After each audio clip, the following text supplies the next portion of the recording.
Prenez le casque du salut. Pourquoi un casque? Pour protéger la tête. Le principal point d'attaque contre l'enfant de Dieu, uni au Seigneur en esprit, est la tête. Naturellement, je parle ici pour ceux qui sont identifiés avec Christ, c'est la première condition. Ceux qui sont à Christ ont crucifié la chair avec ses passions et ses convoitises. Galates 5,4. Nous ne parlons pas ici de ce domaine-là, mais de la guerre spirituelle dans les lieux célestes. Ici, le point vulnérable pour l'attaque est la tête. Cette partie de l'armure que vous devez donc prendre continuellement est le casque qui doit vous couvrir la tête. Qu'est-ce? Le casque du salut. Le salut de votre tête aussi bien que le salut de votre cœur. Psaume 148. Votre tête est-elle sauvée? Est-elle sauvée de votre propre manière de penser, de vos propres projets et de votre propre volonté? À moins que votre tête ne soit sauvée. Il ne faut pas penser à avoir la victoire. Je veux parler de la victoire agressive remportée pour l'Église de Christ. Parce qu'ici, dans les lieux célestes, le corps de Christ est un.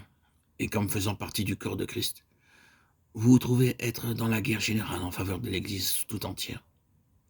Rappelez-vous que l'arme pour votre combat personnel est le calvaire.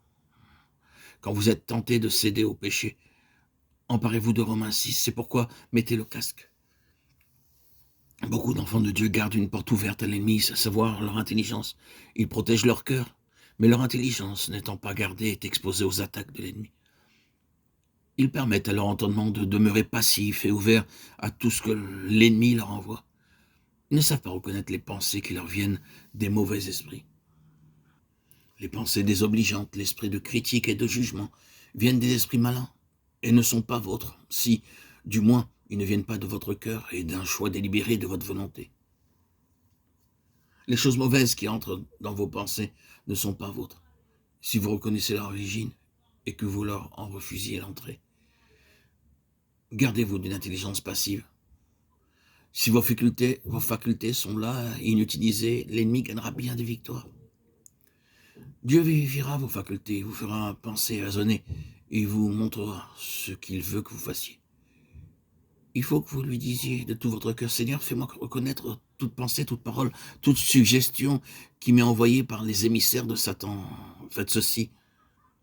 Et dès l'instant où vous les reconnaissez, fermez-leur la porte. Prenez le casque et prenez l'épée. Quand l'intelligence est protégée par le casque, alors vous pouvez vous servir de l'épée de l'esprit pour vous frayer un chemin à travers l'oppression de l'air. Ensuite, il faut vous servir du bouclier, prendre le bouclier pour éteindre les dards enflammés. N'ayez pas de cesse de mettre le casque sur la tête s'il y a encore des dards enflammés dans votre intelligence. Combien de dards enflammés avez-vous laissé entrer dans votre esprit? Il est écrit les dards enflammés du malin.